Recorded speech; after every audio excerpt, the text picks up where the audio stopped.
Bien, muchas gracias por acompañarnos. En realidad, esta reunión surge de las reuniones que tenemos en el Consejo Consultivo, donde la doctora Salazar es representante por el Poder Judicial. Estamos nosotros como Facultad de Psicología, tal como la ley indica, el Colegio de Psicólogos, la Facultad de Medicina, entre otros trabajadores sociales, equipos interdisciplinarios. Y producto de la aprobación tanto de la ley provincial como de la ley nacional, queríamos hacer este evento para información justamente de los marcos legales de esta ley, de estas leyes, tanto de la nacional como de la provincial, sensibilizar, porque entendemos que es un cambio cultural.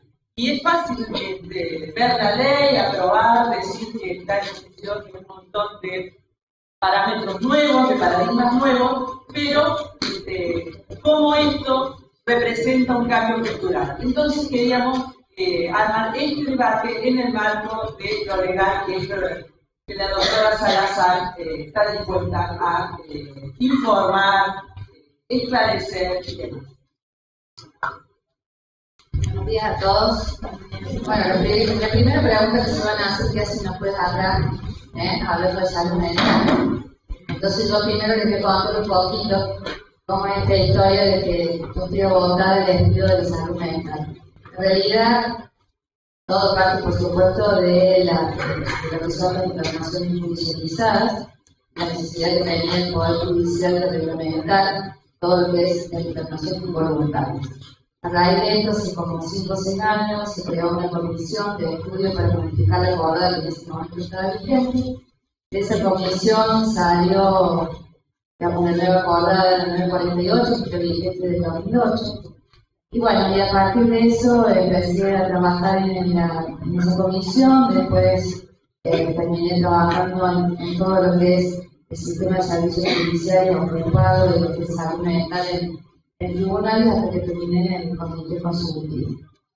Es un tema que siempre me ha interesado, el tema de la vulnerabilidad social es un tema para mí importante, me ha tocado este tema, que me vale, como yo digo, que es un kiosquito aparte en el despacho de lo que es salud mental, porque hoy en día, como todo, estoy etiquetada como que es que algo amiga de ustedes, ¿sí? Y por otro lado tengo la prevención en lo que es discapacidad, cobertura integral de la discapacidad, que son dos temas que van muy de la mano y que, bueno, y que me han hecho volver un poco al estudio de este tema. Partan de la base, que no soy psicóloga, ni médica, que lo mío es mostrarles únicamente los aspectos legales. Y sobre todo mi interés fue a raíz de la sanción de hace 50 años de los leyes, que veamos un poquito cómo es el enfrentamiento de estas leyes y entrar un poco en el estudio siempre desde el punto de vista legal. No es lo que a mí me ocupa y es lo que yo les puedo llegar a asesorar en algún momento funcional.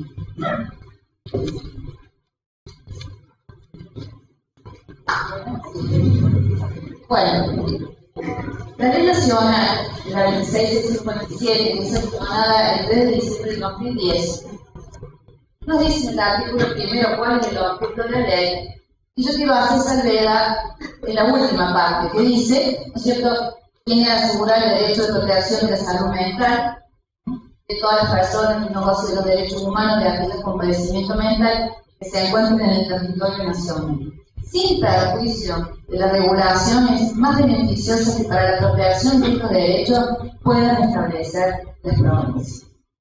La misma ley nacional deja a salvo la posibilidad de que cada jurisdicción local establezca su regulación específica en materia de salud mental. ¿Qué nos pasó a nosotros? Nosotros tenemos la ley, la 9848, que sanciona con anterioridad la ley nacional, el 22 de octubre de 2010. O sea que tenemos una ley de protección de salud mental provincial regulada con anterioridad, pero encima cuando sale la ley nacional me deja a salvo ese simple perjuicio de que la jurisdicción local tenga su propia regulación. ¿Cuál es el justificativo de esto?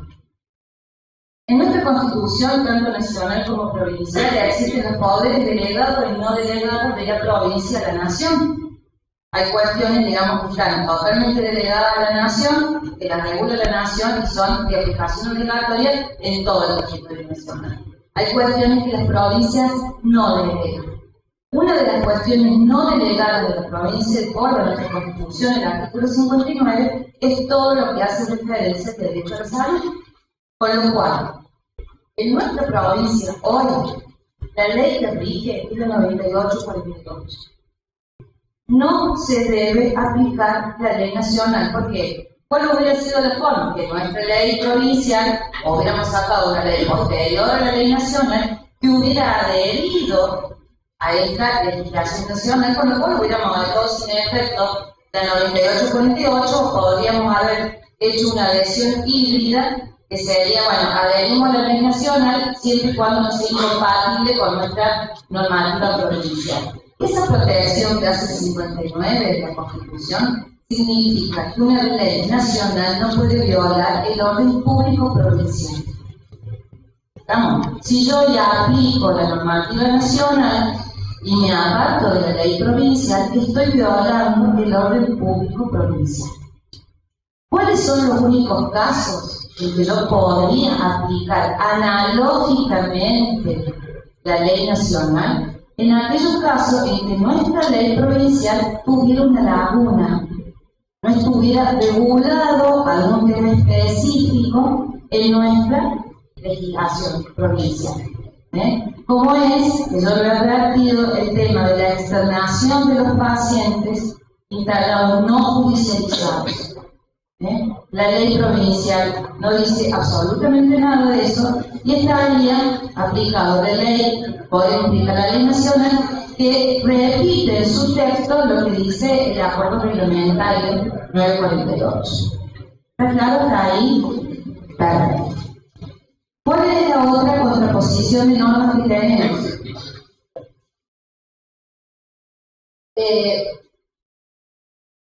Las modificaciones que introduce la ley nacional, la 26657, me modifica el 482 del Código Civil y crea un nuevo artículo que es el 152, que es el que habla de los inhabilitados. ¿Y cuál es el 482? En realidad es el que habla de las internaciones, de aquellos pacientes que tienen estado de crisis, y hace una diferencia entre pacientes que ya tienen un juicio de insania y el paciente que no lo tiene. Y establece un sistema, el 482, que aparentemente no respetaría en una de esas el sistema jurisdiccional, digamos, el que tenemos nosotros. Las normativas nacionales de un código de fondo son de aplicación obligatoria en la provincia, siempre y cuando no regulen cuestiones procesales. Las cuestiones procesales, como sería el trámite para una internación, es provincial. Volvemos a poder no delegado de nación, con lo cual yo tendría que hacer una MIS entre 482 y lo que rige de nuestra ley provincial. En el caso de las internaciones judicializadas, la ley, vamos a ver, no remite a la acordada 948 que hoy está vigente en el Tribunal Superior. Esta ley 948, que es importantísima, la 9848, que es importantísima que la entiendan, se aplica tanto a los hospitales públicos como a todas las instituciones privadas dedicadas a la salud mental. Hubo también al principio toda una discusión, no, yo soy clínica privada, no me rige para todo, el clarito del artículo 3 de la ley, cuando dice que se aplica a todas las instituciones públicas y privadas. ¿Qué nos hace la ley? La ley nos está reconociendo, el mismo artículo 13 de la ley provincial nuestra, nos reconoce el Tratado Internacional que hay de protección de los pacientes de salud mental, que es, digamos, ley que el Tratado del año 91, que de ahí es de todos los derechos humanos, de UNESCO, OEA, etc., empiezan con todo este estudio y resaltan los derechos humanos del paciente de salud mental. Entonces la ley que lo que hace, la trae, esto significa que en aquellas cuestiones que podrían no estar contempladas a lo mejor en la ley, podríamos hacer uso de esos principios internacionales que nos está marcando, y que en realidad han sido los principios que están prácticamente contenidos en ambas leyes, en la nacional y en la provincia. ¿Cuál es el paradigma, digamos, yo había puesto la 98-48, porque me voy a centrar en esa ley porque es una pero que quede claro, vamos a hacer algunas comparaciones de los temas que yo considero que es necesario hacer de comparación. El paradigma es la protección de la salud mental. Eso es el paradigma esencial de la ley. ¿Cuáles son los objetivos de esta ley? Ahí puesto, el Estado debe asegurar la promoción, prevención, tratamiento y rehabilitación a la población de su derecho a la salud mental. En realidad, a mí lo que más me interesa son los votos, el acceso de la población a la salud mental, y la atención de salud mental como parte integrante e integrada de los servicios generales de salud. Esos son, en realidad, estos dos es lo que el Estado debe garantizar. Lo primero, en realidad, va en relación a los otros dos puntos. El Estado debe garantizar que toda la población tenga acceso al tratamiento, prevención y rehabilitación de salud mental. ¿Y cómo lo hace? ¿Cómo ha considerado de política de salud mental que lo puede hacer, que lo debe hacer el Estado? Introduciendo el tema de salud mental a la atención general de salud. Eso es lo que, si uno trata de leer, yo por lo menos desde el aspecto legal, el espíritu de la ley, esto es lo que marca el espíritu de la ley. Yo he marcado cuáles son los pilares de transformación que marca la ley y después vamos a ir denunciando cada uno. Esta palabra es difícil, de protección de derechos, me cuesta un montón, lo de la desmancomunización, la desinstitucionalización, la desjudicialización, el abordaje del sistema general de salud, el abordaje sea interdisciplinario y la importancia de los derechos del paciente. Esto para mí son, digamos, los pilares básicos que asientan la regulación de la ley. Los dos primeros, es la desmancomunización y desinstitucionalización, es lo que me marca la ley. El primer punto, lo que me habla el artículo 37, que es la prohibición de crear nuevos institutos determinadamente abocados a la atención de la salud mental. Porque hoy prácticamente no se utiliza la palabra manicomio.